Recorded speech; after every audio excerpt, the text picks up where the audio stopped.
এই মুহূর্তে খলিলুর রহমান তিনি কোথায় আছেন আমরা একটু এই হচ্ছে গিয়ে দোহা, এই দোহা এইখানে মানে কাতারের রাজধানী, এখানে রয়েছেন এই মুহূর্তে খলিলুর রহমান। তিনি গোপন মিটিং করছেন। কি এমন গোপন মিটিং যে এর কোনো প্রেস ব্রিফ নেই, কোনো ফটো সেশন নেই, কোনো আলোচনা নেই, কিচ্ছু নেই, কিন্তু খলিলুর রহমান একবার দুবার নয় 7 মাসে 4 বার এই জায়গাটায় এসেছেন। মিডল ইস্টের এই জায়গাটা এত কেন পছন্দ হলো, কি এখানে রহস্য রয়েছে, এটা আরো বিস্তারিত জানার চেষ্টা করব।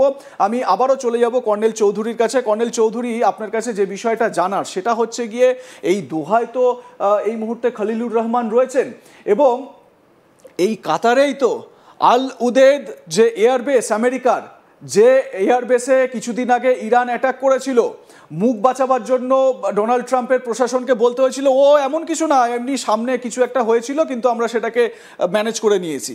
তো এই জায়গাতেই মানে এই কাতারেই কিন্তু এই মুহূর্তে মানে আমি এই কারণে এটা বলছি যে আমেরিকা যদি ভাবে যে যে কোনোভাবে ভারতকে উত্তপ্ত করে দেবো, যখন চাইবো যে কোনো দেশকে উত্তপ্ত করে দেবো, কারণ খুব সুন্দর একটা স্ট্র্যাটেজিক লোকেশনে আমরা বসে রয়েছি, সেটা কিন্তু সম্ভব হবে না।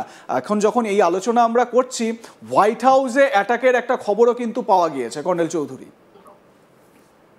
একদম স্বপন, আপনি যদি দেখেন এই মুভমেন্ট, এই খলিলুর রহমানের মুভমেন্ট বারবার মুভমেন্ট করছে এবং 25 থেকে 28 এই আমরা যখন কথা বলছি, আজকে হয়তো 28 তারিখ, আজকে আমরা জানি হয়তো সন্ধ্যেবেলা উনি ফিরে যাবেন। সেইখানে আমরা যদি দেখি সিআইএ এর যে চিফ জন র্যাটক্লিফ তার মুভমেন্টও কিন্তু কাতারে হচ্ছে এবং একই সময়ে আল উদেদ এয়ারফোর্স বেস বলতে পারে, মার্কিন যুক্তরাষ্ট্র যে এয়ারফোর্স বেস কাতারে, সে বলতে পারে আমি সেই জায়গায় এসেছি, কিন্তু একই সময় জন র্যাটক্লিফের মুভমেন্ট কাতারে দোহায় এবং একই সময় খলিলুর রহমান এনএস এর মুভমেন্ট সেখানে, এবং তার 2-4 দিন আগে যে ডোজিয়ার দেওয়া হয়েছে বাংলাদেশকে, ভারত যে ডোজিয়ার দিয়েছে, যে ডোজিয়ারে লেখা আছে যে আমাদের তৃতীয় নেত্র দিয়ে দেখতে পাচ্ছি যে বাংলাদেশ কি অভিসন্ধি করছে ভারতের বিরুদ্ধে, বিশেষ করে যে অভিসন্ধি করছে যে ভারতকে উত্তাল করা, ভারতকে অশান্ত করা, নাশকতা ছক করছে, বিস্ফোরক ফাটাবার চিন্তা করছে, ভারতের নাগরিক মারার একটা নাশকতার ছক চলছে। সেইখানে এই লোকেরা যে সিআইএ চিফ একই সময় যাচ্ছে কাতারে, একই সময় এনএসএ লুকিয়ে সে বাংলাদেশের এনএসএ ওপেনলি যাওয়া উচিত, কারণ he holds an official position in Bangladesh. সেই জায়গা থেকে কোনো বাংলাদেশের তরফ থেকে কোনো ডিক্লারেশন নেই, কোনো প্রেস নোট নেই, তার সঙ্গে ডেলিগেশনে কে কে যাচ্ছে তার কোনো বিবরণ নেই, কিন্তু এই ভদ্রলোক খলিলুর রহমান যে মার্কিন যুক্তরাষ্ট্র নাগরিক কিন্তু বাংলাদেশের এনএসএ, এটাও একটা প্রশ্ন চিহ্ন। এটা মানে আমাদের জন্য তো এটা আমরা তো ভাবতেই পারি না। সেই জায়গায় তারা এই কাতারে যেটা স্বপন দেখাচ্ছে ম্যাপে, আল উদেদ এয়ারবেসে ঘুরে বেড়াচ্ছে এবং কাতার আমরা জানি complete haven for shadow intelligence network. এখানে বিভিন্ন রকমের ডিল হয়, ড্রাগ, ডলার অ্যান্ড ডায়মন্ড, আর হেডকোয়ার্টার হচ্ছে কাতার। আবার বলছি ড্রাগ, ডলার অ্যান্ড ডায়মন্ড, এই কমপ্লিট হাওয়ালা সার্কেল, এই বিভিন্ন দেশের যারা মাফিয়া কিং যারা আছে, যারা বিভিন্ন রাষ্ট্রে তাদের ইকোনমি চালায়, যেমন পাকিস্তানের দাউদ আছে, আফ্রিকান কান্ট্রির কিছু লোক আছে, এই বিভিন্ন লোকেদের পীঠস্থান বলা যায়, পীঠস্থান হচ্ছে এই দোহা।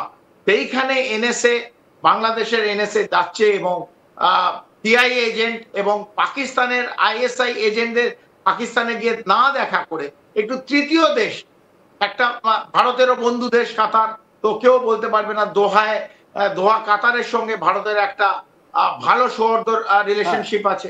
এইখান থেকে এই অ্যাডভান্টেজটা নিয়ে এই খলিলুর রহমান বারবার চলে যাচ্ছে এবং আইএসআইর যে বিভিন্ন যে এজেন্ট যারা ভারতবর্ষের ডেস্ক দেখছে, ইন্ডিয়ার ডেস্ক, স্পেশালি ইন্ডিয়ার north east and eastern region, আমি এত পরিষ্কার করে বলে দিলাম, এতগুলো হিন্ট দিয়ে দিলাম, যারা উত্তর পূর্ব এবং পূর্ব সাইড দেখছে ভারতের যে ডেস্ক গুলো, তাদের বহু অফিসার এই সময় যারা 25 থেকে 28 জানে, তারা কিন্তু আজকে দোহায় এতটা আমরা পরিষ্কার করে জানিয়ে দিলাম।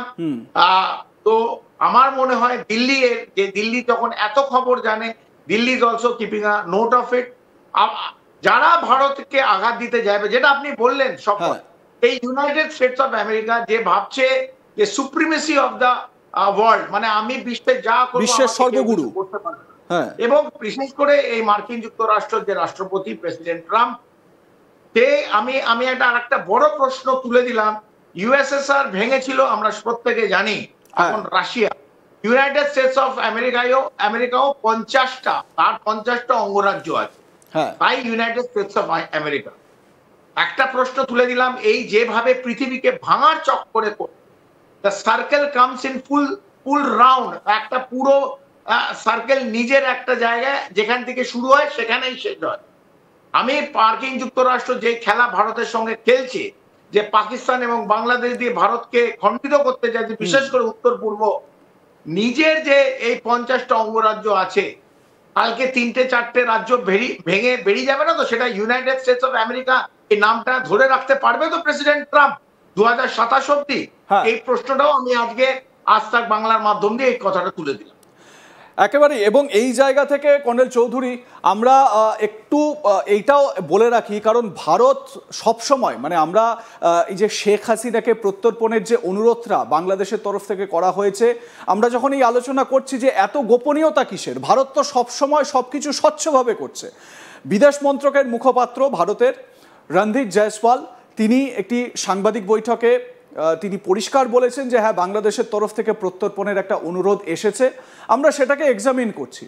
এবং তিনি এটা বলেছেন যে শান্তি, স্থিতাবস্থা, গণতান্ত্রিক পরিবেশ বাংলাদেশের এবং বাংলাদেশের মানুষের স্বার্থ, সব দিক আমরা বিবেচনা করছি। কি বলতে চেয়েছেন রণধীর জয়সওয়াল, কারণ তার কথার মধ্যে অনেক বিষয় কিন্তু লুকিয়ে রয়েছে।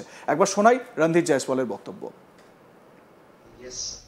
We have received the request, and this request is being examined as part of ongoing judicial and internal legal processes. We remain committed to the best interest of the people of Bangladesh, including peace, democracy, inclusion and stability in that country, and will continue to engage constructively in this regard with all stakeholders.